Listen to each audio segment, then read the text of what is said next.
मित्रांनो, आजची सकाळ झाली एकदम भारी. थंडगार वाऱ्यात गाडी चालवत आम्ही निघालो एक मस्त ठिकाणी आणि आम्ही पोहोचलो मधुरम शुद्ध शाकाहारी रेस्टॉरंटमध्ये. बाहेरूनच हॉटेल दिसायला खूपच छान आहे. आत गेल्या गेल्या आधी आम्ही मेन्यू कार्ड पाहिलं. तिथे स्पेशल स्नॅक बघूनच तोंडाला पाणी सुटलं राव. नाश्त्याची सुरुवात झाली एकदम कडक गरमागरम फिल्टर चहाने. एक गोट घेतला आणि सगळा आळस पळून गेला.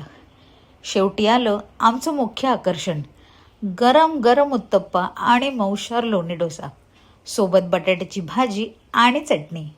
डोशाचा पहिला घास घेतला आणि कळलं चव अगदी अप्रतिम आहे. पप्पांना तर नाश्ता एवढा आवडला की त्यांनी थेट नंबर 1 अशी दाद दिली. डोसा आणि ती तिखट चटणी आणि बटाट्याची भाजी हे कॉम्बिनेशन एकदम भारी आहे. जर तुम्ही इथे आलात तर हा लोणी डोसा नक्की ट्राय करा. 2 लोकांना पोटभर नाश्ता आणि चहा सगळं मिळून बिल झालं फक्त 289 रुपीज. शेवटी गोड बडीशेप खाऊन आम्ही ही सकाळ एकदम तृप्त केली.